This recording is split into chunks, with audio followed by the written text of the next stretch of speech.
నా ఊపిరి పార్ట్ 14. హాస్పిటల్కి వెళ్తూ ఉన్న చిత్ర ఓ పక్కన మధుని పట్టుకుని మరో చేత్తో మొబైల్ తీసుకుని ఆదిత్యకు కాల్ చేసింది. మధు మీద మాత్రమే కాదు, చిత్ర చరణ్ల మీద అతనికి కోపంగా ఉన్నది. అందుకే కాల్ కట్ చేసి ఫోన్ స్విచ్ ఆఫ్ చేసి పక్కన పడేశాడు. ఎక్కడ లేని కోపం వస్తూ ఉన్నది చిత్రాకి ఆదిత్య మీద.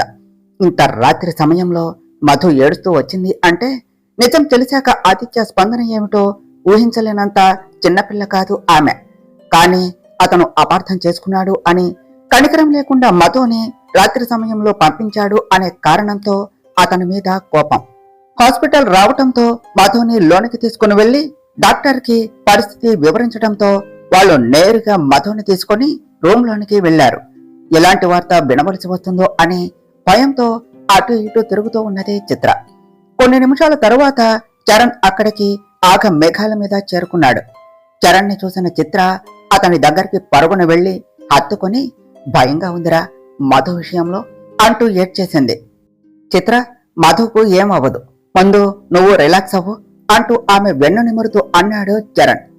హా, ఆదిత్య విడాకులు ఇస్తాను అని అన్నాడట. ఇంట్లో ఏమని చెప్తుందిరా అది?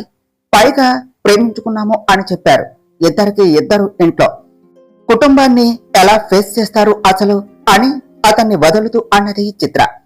మధు ఖచ్చితంగా జరిగింది చెప్తుంది అనే అనుకున్నాను, కానీ మరీ ఇంత త్వరగా అని అనుకోలేదు అన్నాడు చరణ్. ఆదిత్య అర్థం చేసుకోవాలి కదరా, ఇలా అపార్థం చేసుకుని విడాకులు అనటం ఏమిటి? పైగా మధు మీద మాత్రమే కాదు, మన మీద కూడా కోపంగా ఉన్నాడట అన్నదే చిత్ర. చరణ్ చిత్ర మటకి సమాధానం ఇవ్వబోతూ ఉండగా అతని మొబైల్ కి నోటిఫికేషన్ రావటంతో ఓపెన్ చేసి చూశాడు. ఫోన్ స్విచ్ ఆఫ్ చేసి ల్యాప్టాప్ ముందు వేసుకుని చరణ్ మీద కోపంతో చరణ్ ని జాబ్ లో నుండి టెర్మినేట్ చేస్తున్నట్టు మెయిల్ పంపించాడు ఆదిత్య. మన మీద కోపం మామూలుగా లేదుగా బావకి అన్నాడు చరణ్. ఏమైంది అన్నది చిత్ర. నన్ను జాబ్ లో నుండి తీసేశాడు అన్నాడు చరణ్. ఇదేంటిరా ఇలా అయ్యింది? సరే కాని ఇంట్లో చెప్పకు, లేకపోతే మన పెళ్లి ఆగిపోతుంది అన్నది చిత్ర. పిచ్చా నీకు? మన వాళ్ళు అలా ఆలోచిస్తారా? అయినా మధు, బావ ఇలా ఉంటే మనం ఎలా సంతోషంగా పెళ్లి చేసుకుంటాం అన్నాడు చరణ్. రే, వాళ్ళ సంతోషం కోసమే ఈ పెళ్లి. ఆ పెళ్లిలో ఒకరినొకరు కలిసే అవకాశం ఉంటుంది కుటుంబం కోసం. పైగా ఇప్పుడు మధు ఉన్న సిచ్యువేషన్ లో తనని ఆనందంగా ఉంచాలి, లేకపోతే ఇంకా బాధపడుతుంది అన్నది చిత్ర. అది కూడా కరెక్టే అంటూ ఇంకా మాట్లాడబోతూ ఉండగా డాక్టర్ బయటకు రావటం చూసి ఆవిడ దగ్గరకు వెళ్ళాడు చరణ్. వెనకే చిత్ర కూడా వెళ్ళింది. పేషెంట్ మీకు ఏమవుతుంది అన్నారు డాక్టర్. మా చెల్లి డాక్టర్, తనకి ఎలా ఉంది ఇప్పుడు? ఎలాంటి ప్రాబ్లము లేదుగా అన్నాడు చరణ్. డోంట్ వర్రీ, తను ప్రెగ్నెంట్ అన్నారు డాక్టర్. ఆనందపడవలసిన వాళ్ళు ఆశ్చర్యంతో ఒకరిని ఒకరు చూసుకున్నారు. కారణం, ఇప్పుడు ఆదిత్య మధుల మధ్య పరిస్థితి బాలేదు అని. ఏదైనా సమస్య అన్న డాక్టర్ ప్రశ్నకు తేరుకుని, ఆహా లేదు డాక్టర్, మధుని చూడవచ్చా అని అడిగాడు చరణ్.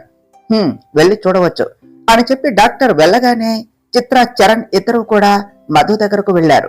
మధుకి ఇంకా స్పృహ రాలేదు, అలానే పడుకుని ఉన్నది. మధు ప్రెగ్నెంట్ అని తెలిసి ఆనందపడాలో లేకపోతే ఆ శుభవార్త ఇలాంటి సమయంలో తెలిసింది అని బాధపడాలో అర్థం కావటం లేదు అన్నది చిత్ర. అలా ఎందుకంటావు చిత్ర? వాళ్ళ ఇద్దరిని కలపటానికే ఈ బిడ్డ వస్తున్నాడేమో అన్నాడు చరణ్. చిత్ర తల తిప్పి చూసింది అతని వైపు. అవును చిత్ర, ఇప్పుడు వీళ్ళు దూరంగా ఉండవచ్చు, కానీ ఆ బిడ్డ మన మధ్యకు వచ్చేలోపు వీళ్ళ మధ్య ఉన్న దూరం దగ్గరవుతుంది.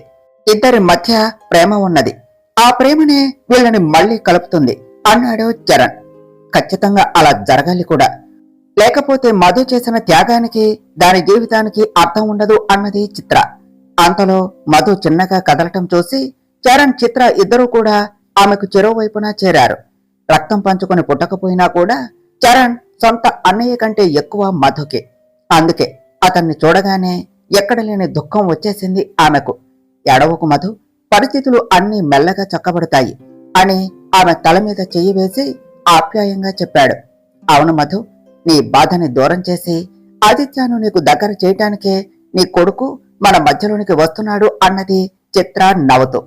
మధుకి వాళ్ళ మాటలు అర్థం కాక చరణ్ చిత్ర వైపు మార్చి మార్చి చూసింది. అవును మధు, నువ్వు ప్రెగ్నెంట్. ఆదిత్య నువ్వు పేరెంట్స్ అవబోతున్నారు అన్నది చిత్ర. నిజంగా అని మెరిచే కళ్ళతో అడుగుతూ తన పొట్టని తడుముకుంటూ ఉన్న మధు అప్పుడు చుట్టూ గమనించింది. తను హాస్పిటల్లో ఉండటం చూసి అంతా ఓకే కదా అన్నయ్య అని అడిగింది. అవును మధు, నీ హెల్త్ విషయంలో ఎలాంటి సమస్య లేదు అన్నాడు చరణ్.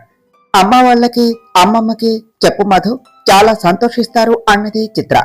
లేదు చిత్ర, అంతకంటే ముందు ఆదిత్యకు చెప్పాలి, కానీ ఆదిత్య ఏ విధంగా రిసీవ్ చేసుకుంటాడో అని భయంగా ఉంది అన్నది మధు. ఇప్పుడు ఆదిత్య ఉన్న ఆవేశంలో చెప్పకపోవటమే మంచిది మధు అని తన అభిప్రాయాన్ని చెప్పాడు చరణ్. తర్వాత చెప్తే మళ్ళీ ఇప్పటిలాగే గొడవ చేస్తే ఎలా అన్నయ్య? అప్పుడు చెప్పలేదు ఓకే, కానీ పెళ్ళయ్యాక చెప్పవచ్చు కదా అని అన్నాడు. అలాగే ఈ విషయంలో కూడా అంటాడు. పైగా నేను ఇప్పుడు దాచిపెడితే ఆదిత్య అన్నట్టుగా నేను నాటకం ఆడినట్టు అవుతుంది నా అవసరం కోసం. అలాగే నాకు విడాకులు తీసుకోవటం ఇష్టము అని అనుకుంటాడు. అందుకే నేను ముందు ఆదిత్యకు చెప్పి తర్వాత ఇరు కుటుంబాలకి చెప్తాను అన్నది మధు. కానీ ఆదిత్య చాలా కోపంలో ఉన్నాడే. నీ విషయంలో కాల్ చేస్తే ఆన్సర్ చేయకపోగా ఫోన్ స్విచ్ ఆఫ్ చేసి కూర్చున్నాడు. అది కాకుండా చరణ్ ని జాబ్ల నుండి తీసేశాడు అని చెప్పింది చిత్ర. సారీ అన్నయ్య, నా వలనే ఇదంతా అని చరణ్ వైపు చూస్తూ గిల్టీగా చెప్పింది మధు. లేదు మధు, నీ తప్పు కాదు ఇది, బావ అపార్థం వలన. కానీ బావ ఇప్పుడు కాకపోయినా తర్వాత అయినా అర్థం చేసుకుంటాడు, కాకపోతే సమయం పడుతుంది అన్నాడు చరణ్. నాకు ఇప్పుడు దాని గురించి ఆందోళన లేదన్నయ్య. ఎందుకంటే మనం చేసిన పని నిస్వార్థమైనప్పుడు అది తప్పకుండా ఎప్పుడో ఒకప్పుడు గెలుస్తుంది. నా బాధ అంతా ఆదిత్య గురించి అన్నయ్య. ఆదిత్య పక్కన ఇప్పుడు నేను ఉండను. తన కుటుంబం గురించి, తనకు వచ్చే ప్రమాదం గురించి ఎలా తెలుసుకోవాలి? దాని నుండి ఆదిత్యను ఎలా రక్షించుకోవాలో అర్థం కావటం లేదు. నువ్వైనా ఆదిత్య పక్కన ఉంటే తన గురించి సమాచారం తెలుస్తుంది అని ఆశపడ్డాను. కానీ ఆదిత్య ఏమో నిన్ను జాబ్ల నుండి తీసేశాడు అంటూ మదనపడింది మధు. మధు, ఇప్పుడు నువ్వు ఈ సమయంలో ఇంతలా స్ట్రెస్ తీసుకోకూడదే అన్నది చిత్ర. ఆదిత్య తర్వాతనే ఎవరైనా నాకు. ఇక్కడి వరకు వచ్చి ఆయన పిల్లలకు తల్లిని అవబోతూ ఉన్న నేను ఇప్పుడు ఆదిత్యను కాపాడుకోకపోతే ప్రయోజనం ఏముంటుంది అన్నది మధు. మరి ఇప్పుడు ఏం చేస్తావే అన్నది చిత్ర. మళ్ళీ నన్ను ఆదిత్య ఆ ఇంట్లోనికి రాణిస్తాడు అన్న ఆశ లేదే, కానీ వెళ్ళాలి ఖచ్చితంగా, ఎలా అయినా సరే అన్నది మధు. మధు, బావ కుటుంబం గురించి కొంచెం అయినా తెలుసుకునే ప్రయత్నం చేశావా అని అడిగాడు చరణ్. కేవలం పేర్లు మాత్రమే తెలుసు అన్నయ్య. అసలు నీకు విషయం తెలుసా అన్నయ్య? ఆదిత్యకి అసలు వాళ్ళు ఎలా ఉంటారో కూడా తెలియదు, ఇంతవరకు చూడలేదు అట అన్నది మధు. అలా అయితే నువ్వు బావతో ఉండటమే మంచిది. లేకపోతే వాళ్ళ గురించి తెలుసుకోవటం, బావకు వచ్చే ప్రమాదాన్ని ఆపటం చాలా కష్టమవుతుంది అన్నాడు చరణ్. అదే అన్నయ్య, ఏం చేద్దాం మరి అన్నది మధు. నాన్నమ్మకు తెలుసా ప్రమాదం గురించి అన్నాడు చరణ్. తెలియదంట చరణ్. ఇది నేను పెళ్లి అయినప్పుడే మధుని అడిగాను. మళ్ళీ అమ్మమ్మని కంగారు పెట్టడం ఎందుకు అని మధు కూడా అమ్మమ్మతో చర్చించలేదు అని చిత్ర అంటే, లేదే నాన్నమ్మకు తెలుసు. పెళ్లి సమయంలో నేను ఉన్న పరిస్థితి వలన అంతగా ఆలోచించలేదు అంతే అన్నది మధు సాలోచనగా. తెలుసా?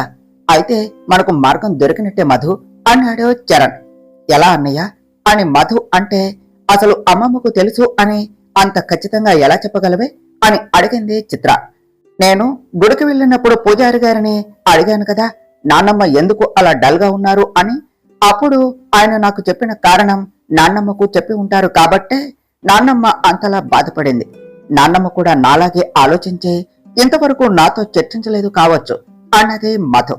అమ్మమ్మకు ఆదిత్యకు వచ్చే ప్రమాదం గురించి తెలుసు అంటే ఆదిత్య కుటుంబం గురించి కూడా తెలిసి ఉంటుంది కదా మధు.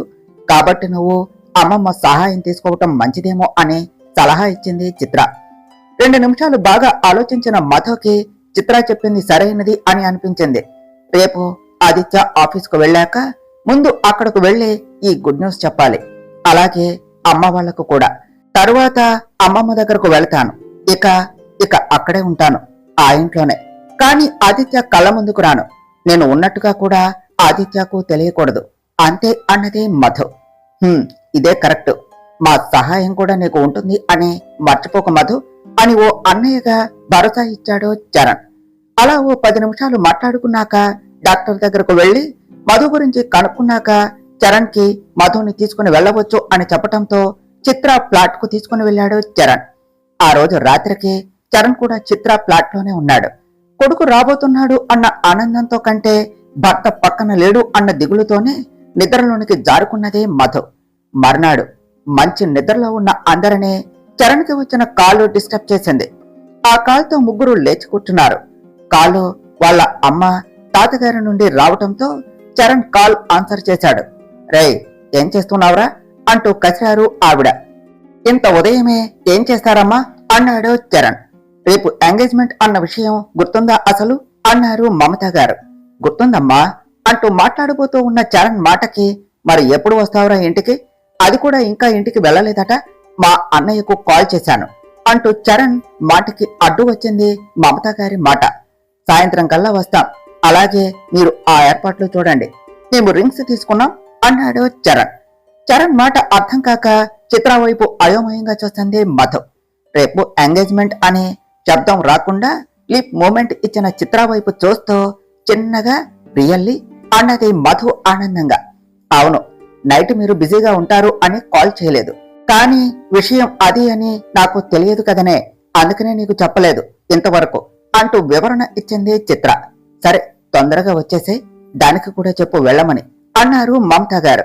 అలాగే అమ్మా అంటూ కాల్ కట్ చేసి, మా పెళ్లి సమయానికి మీ మధ్య ఇలాంటి పరిస్థితి వస్తుంది అని అస్సలు అనుకోలేదు మధు, మనం ఇంకా ట్రిప్ కూడా ప్లాన్ చేశాం, ఇక అది జరిగినట్టే అన్నాడు చరణ్. ఏది జరిగినా మన మంచిగా అంటారన్నయ్య, పైగా గొడవలు లేని భార్యాభర్తల బంధం ఉంటుందా చెప్పు అన్నదే మధు. ఆఫీస్కి నేను చిత్ర వెళ్ళి ఆదిత్యను ఇన్వైట్ చేస్తాం మధు, చిత్రాకి తోబుట్టువులు ఎవరు ఉన్నారు చెప్పు, ఆదిత్యయే కదా అన్నాడు చరణ్. అన్నయ్య, కాని ఆదిత్య స్పందన ఎలా ఉంటుందో కదా అన్నది మధు. ఖచ్చితంగా మనకు వ్యతిరేకంగా ఉంటుంది, అలా అని మనం చెప్పకుండా ఉండలేం, కాబట్టి చెప్పటమే మంచిది అన్నాడు చరణ్. ముందు నేను వెళ్ళి ఈ గుడ్ న్యూస్ చెప్తానన్నయ్య, పట్టించుకోడు, కాదు కనీసం నా వంక కూడా చూడడు అని తెలుసు, కానీ చెప్తాను, లేకపోతే నాకు ఏదో వెలితిగా అనిపిస్తుంది.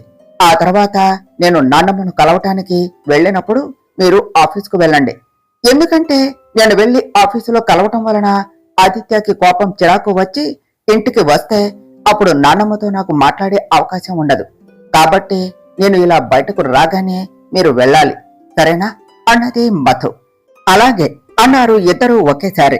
నరేంద్ర, యశోద, జగదాంబ గారు తెల్లవారుగానే వాళ్ళ ఊరుకు వెళ్లిపోయారు. బిందు, పార్థవ్, శ్రావ్య మాత్రం ఆదిత్య వాళ్ళ ఇంటికి స్టార్ట్ అయ్యారు. ఆదిత్య ఆఫీస్కు వెళ్దాము అని కిందకు రావటం, వీళ్ళు ఇంట్లోనికి రావటం ఒకేసారి జరిగింది. స్టాప్స్ దిగుతూ ఉన్న ఆదిత్యను చూసి అన్నయ్య అంటూ ఇద్దరూ కూడా వెళ్లి హత్తుకున్నారు. ఆదిత్య కూడా ఆప్యాయంగా వాళ్ళ చుట్టూ చేతులు వేసి ఎప్పుడు వచ్చారు విజయవాడకు అని అడిగాడు శ్రావ్య వైపు చూసి. మొన్ననే అన్నయ్య, నాన్నమ్మ వాళ్ళు కూడా వచ్చారు, ఈ రోజే వెళ్లారు అని అతన్ని వదులుతూ సమాధానం ఇచ్చింది శ్రావ్య. ఎందుకు, ఇక్కడకు వస్తే బాగుండు కదా అన్నాడు ఆదిత్య. నాన్న ఉన్నారు, నీకు తెలుసుగా నాన్న గురించి అన్నది శ్రావ్య. డైనింగ్ టేబుల్ మీద అన్ని సిద్ధం చేస్తూ ఉన్న సావిత్రమ్మ గారు ఆదిత్య, శ్రావ్య వైపు అలానే చూస్తూ ఉన్నారు. వాళ్ళ మాటల్లోనూ చనువులోనే ఆవిడకు అర్థమయ్యింది వాళ్ళ మధ్య అనుబంధం గురించి. అలాగే వాళ్లతో కలిసి కిందకు వచ్చిన ఆదిత్య సావిత్రమ్మ గారికి శ్రావ్యాని పరిచయం చేసి హాయ్ బావా అని పార్థుని చిరునవ్వుతో పలకరించాడు. తిరిగి పార్థు కూడా పలకరించి బిందుతో కలిసి సావిత్రమ్మ గారి దగ్గర ఆశీస్సులు తీసుకున్నాడు. అవునన్నయ్య, వదన ఎక్కడ కనిపించటం లేదు అన్నది బిందు. అప్పటి వరకు చిరునవ్వు చిందిస్తూ ఉన్న అతని ముఖంలో ఆవేశం తాలూకు ఛాయలు ఏర్పడటం సావిత్రమ్మ గారి చూపు దాటిపోలేదు. అతనేమో వాళ్ళ అమ్మమ్మకు నిజం తెలియదు అనుకున్న ఉద్దేశ్యంతో వాళ్ళ అమ్మగారు రమ్మని అనటంతో ఉదయాన్నే వెళ్లిపోయింది అన్నాడు ఆదిత్య. అయ్యో అని బాధపడుతూ ఉన్న బిందుని చూసి, ఎందుకక్క, మనం ఇక ఉండేది విజయవాడలోనే కదా, ఎప్పుడైనా కలవచ్చులే అన్నది శ్రావ్య. తరువాత అందరూ కలిసి బ్రేక్ఫాస్ట్ చేశారు. ఆదిత్య ఏదో ఫార్మాలిటీస్ కోసం తిన్నట్టుగా తిన్నాడు.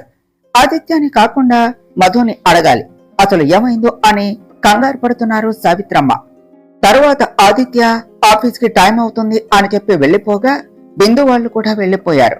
దారిలోనే శ్రావ్య హాస్టల్ కు వెళ్లిపోయింది. ఆఫీస్కు వెళ్లిన ఆదిత్య వర్క్ మీద శ్రద్ధ పెట్టలేకపోతున్నాడు. మధు చేసిన మోసమే అతనికి పదే పదే గుర్తుకు వస్తూ ఉన్నది. అప్పుడే మధు లోనికి వచ్చింది. ఎందుకొచ్చావు అని గట్టిగా అరిచాడు ఆదిత్య. మధు వెంటనే క్యాబిన్ డోరు క్లోజ్ చేసి వెనక్కు తిరిగి ఆదిత్యను మనసారా చూసుకున్నది. నా జీవితంలో నుండే వెళ్లిపోమ్మని చెప్పాను, మరి మళ్ళీ నాతో పనేమిటి అని మాట్లాడబోతూ ఉన్న ఆదిత్య దగ్గరకు వెళ్లి అతని చేతిని తీసుకుని తన పొట్ట మీద పెట్టుకున్నదే మధు. మాట్లాడటం ఆపేశాడు ఆదిత్య. కన్నీళ్లతో అలానే చూస్తూ ఉన్నది మధు. ఆదిత్యకు విషయం అర్థం అవగానే నీ పిల్లలకు తల్లిని అవ్వాలి అని ఉంది అన్న మధు మాటలు గుర్తుకు రావటంతో తల ఎత్తి ఆమె వైపు చూశాడు. ఆమె కళ్ళల్లో కన్నీళ్లు చూడలేక వెంటనే ముఖం తిప్పేశాడు ఆదిత్య. అది అర్థమైన మధు ముఖంలో చిరునవ్వు. దానికోసమే కదా నన్ను మోసం చేశావు, అయినా కూడా నాతో ఎందుకు చెప్తున్నావు అన్నాడు ఆదిత్య. ఆదిత్య ప్లీజ్, నువ్వు మాట్లాడకపోయినా పర్వాలేదు, కానీ ఇలాంటి మాటలు మాట్లాడి నన్ను జీవోత్సవంలా చేయకు. ముందు నీకు చెప్పాకనే మన ఫ్యామిలీకి చెప్పాలి అని వచ్చాను. నీకు చెప్పిన సంతోషాన్ని నాకు ఇవ్వు. నాకు నీ జీవితంలో నుండి తప్పుకోవటం, అలాగే నీ నుండి విడాకులు తీసుకోవటం అస్సలు ఇష్టం లేదు అన్నది మధు. నా ఇష్టాలు నీకు అనవసరం అయినప్పుడు అలాగే నీ ఇష్టాలు కూడా నాకు అక్కర్లేదు. అసహ్యం వేస్తుంది నిన్ను చూస్తూ ఉంటే. ఇక్కడ నుండి వెళ్ళిపో త్వరగా అన్నాడు ఆదిత్య తన చేతిని తన దగ్గరకు తీసుకుంటూ. మధు గాఢంగా నిట్టూర్పు వదిలి ఇందాక ఆనంద బాష్పాలతో అతని వైపు చూసిన ఆమె ఇప్పుడు బాధగా చూస్తూ బయటకు వెళ్ళింది. చైర్ వెనక్కు వాలి కళ్ళు మూసుకున్నాడు ఆదిత్య. అక్కడి నుండి బయలుదేరిన మధు తన పుట్టింటికి వెళ్లి కళ్యాణి భాస్కర్ గారులతో శుభవార్తను పంచుకుని కాసేపు వాళ్లతో గడిపి 12 గంటలకే మధ్యాహ్న భోజనం చేసి తన అత్తగారింటికి బయలుదేరింది. ఆదిత్యకి మధుకి మధ్య ఏమి గొడవ జరిగిందో అని ఆందోళన చెందుతూ ఉన్న సావిత్రమ్మ గారు మధు రావటం చూసి ఆమెకు ఎదురుగా వెళ్లి ఏమి జరిగింది మధు అని అడిగారు. ఆవిడ ప్రశ్నలోనే ఆవిడకు ఏమీ తెలియదు అని అర్థమవటంతో, నాన్నమ్మ, ఆదిత్యకి ప్రమాదం ఉంది అని మీకు తెలుసు కదా, అది కూడా తన కుటుంబం నుండి అని సూటిగా అడిగింది మధు. నీకెలా తెలుసు అన్నట్టుగా ఒకంత ఆశ్చర్యంతో మధు వైపు చూసి, అవును మధు అన్నారు సావిత్రమ్మ గారు. మరి ఆదిత్యకి తన కుటుంబం ఎవరో కూడా తెలియదట కదా నానమ్మ, ఇంతవరకు వాళ్ళ పేరెంట్స్ ఎలా ఉంటారో కూడా తెలియదట అన్నది మధు. అలా నేనే పెంచాను మధు. అసలు నేను ఆదిత్యకు సొంత అమ్మమ్మని కానే కాదు. ఆదిత్యకు కూడా తెలియని నిజాన్ని మధుకు చెప్పారు ఆవిడ. ఏమిటి నానమ్మ మీరు అనేది? మధు మాటల్లో ఎంతో ఆశ్చర్యం, ఆదిత్య గుర్తుకు వచ్చే బాధ. ఆమెకు తెలుసు ఆదిత్య జీవితంలో అతి ముఖ్యమైన వాళ్ళు ఆమె అని, అలాగే సావిత్రమ్మ గారు అని. ఇప్పుడు అతను ఆమెను అపార్థం చేసుకున్నాడు, మోసం చేశాను అని భావించాడు. ఇప్పుడు సావిత్రమ్మ గారు తన సొంత అమ్మమ్మ కాదు అని తెలిస్తే ఆదిత్య మనసు ఎంతలా విలవిల్లాడిపోతుందో అని లోపలే మదన పడుతుంది మధు. అవును మధు, అదంతా నీకు తర్వాత చెప్తాను, కానీ ముందు మీ గురించి చెప్పు. అసలు మీ మధ్య ఏమిటి ఈ ఎడబాటు? అది కూడా పెళ్ళయ్యి ఎన్నో రోజులు అవ్వకుండానే అన్నారు సావిత్రమ్మ గారు బాధగా. నానమ్మ, మీకు అన్నీ చెప్తాను, కానీ ఇక్కడికి ఆదిత్య వస్తే ఎలా అని భయం వేస్తుంది అని మధు అనేలోపు చిత్ర నుండి మెసేజ్ వచ్చింది, ఆఫీసులో అడుగుపెట్టాము అని. ఆ మెసేజ్ చూసిన మధుకి ఆదిత్య ఇంటికి వచ్చే అవకాశం లేదు అని అర్థమవటంతో, నానమ్మ మీ రూమ్ లోనికి వెళదాం పదండి, చెప్పాను కదా మీకు చాలా విషయాలు చెప్పాలి అని అనటంతో సావిత్రమ్మ గారికి మధు భయం అర్థమయ్యి అక్కడ ఉన్న గౌరీ పాండులను చూసే ఆదిత్య సామాన్యంగా ఈ సమయంలో రాడు, కానీ ఒకవేళ వస్తే మాత్రం చాలా సాధారణంగా చెప్పండి, వాడికి అనుమానం రాకుండా అని చెప్పి మధుని తీసుకుని రూమ్లోనికే వెళ్లారు. సావిత్రమ్మ గారి మాటలు విన్న మధు తనంటే ఆవిడకు ఎంత నమ్మకమో అభిమానమో అర్థమయ్యింది. రూమ్లోనికి వెళ్లి డోర్ క్లోజ్ చేయగానే, నానమ్మ నేను చెప్పేది ప్రతి ఒక్కటి శ్రద్ధగా వినండి, అలాగే మీ సహాయం నాకు కావాలి అంటూ బెడ్ మీద కాకుండా పక్కన ఉన్న చైర్లో కూర్చున్నది మధు. సావిత్రమ్మ గారు బెడ్ మీద కూర్చొని అలాగే మధు అన్నారు. మధు ఓ నిమిషం ఆగి, నానమ్మ ఆదిత్య నేను తల్లిదండ్రులం అవ్వబోతున్నాం అని తన పొట్ట మీద చెయ్యి వేసుకుంటూ చెప్పింది మధు. నిజమా అన్నారు సావిత్రమ్మ గారు. ఆ నానమ్మ అని చాలా నార్మల్ గా చెప్పింది మధు. మధు సంతోషంగా చెప్పకపోవటం చూసి, ఇలాంటి సమయంలో ఈ గొడవలు ఏమిటి మధు అన్నారు సావిత్రమ్మ గారు. గొడవలు అయ్యాక ఈ విషయం తెలిసింది నానమ్మ. అమ్మ వాళ్ళకి శుభవార్త తెలుసు, కానీ మా గొడవల గురించి తెలియదు అన్నది మధు. అసలు ఏ విషయంలో గొడవలు వచ్చాయి మీకు అన్నారు సావిత్రమ్మ గారు. మధు గాఢంగా ఊపిరి తీసుకొని వదిలి ఆ రోజు గుడిలో ఆవిడను చూసిన క్షణం నుండి నిన్న గొడవ వరకు మొత్తం చెప్పింది. అంతా విన్న సావిత్రమ్మ గారి కళ్ళల్లో కన్నీళ్లు. ఓ ఆడపిల్లగా మధు ధైర్యం చేసి తీసుకున్న నిర్ణయం తెలిసి, నానమ్మ బాధపడకండి ప్లీజ్ అని ఆవిడ చెయ్యి మీద చెయ్యి వేస్తూ అన్నది మధు. ఇంకేం చెయ్యాలి మధు, నిజాలు అన్నీ తెలిసి వాడిని కాపాడుకోవటం కోసం పెళ్లి కాకుండానే ఇలాంటి నిర్ణయం తీసుకున్నా నీ ఉద్దేశం వెనుక వాడి మీద నీ ప్రేమ చూసి సంతోషపడాలా? మంచి కోసమే చేసినా కానీ వాడి దృష్టిలో వ్యక్తిత్వం లేనిదానిలా మిగిలిపోయావు అని బాధపడాలా? ఇప్పుడు మీ మధ్యలోనికి మీ ప్రేమకు ప్రతిరూపం వస్తున్న సమయంలో మీ జీవితాలు ఏమవుతాయో? వాడు విడాకులు ఇస్తే తర్వాత నీ పరిస్థితి ఏమిటి? నువ్వు దూరం అయ్యాక వాడి ప్రాణాలకు ప్రమాదం వస్తే అంటూ ఏడ్చేశారు సావిత్రమ్మ గారు. తరువాత ఏమి జరిగిందో నెక్స్ట్ పార్ట్లో తెలుసుకుందాం ఫ్రెండ్స్.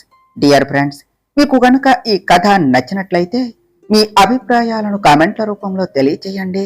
ఈ వీడియోను లైక్ చేయండి, షేర్ చేయండి, మా ఛానల్ను సబ్స్క్రైబ్ చేసుకోండి ఫ్రెండ్స్. Thank you.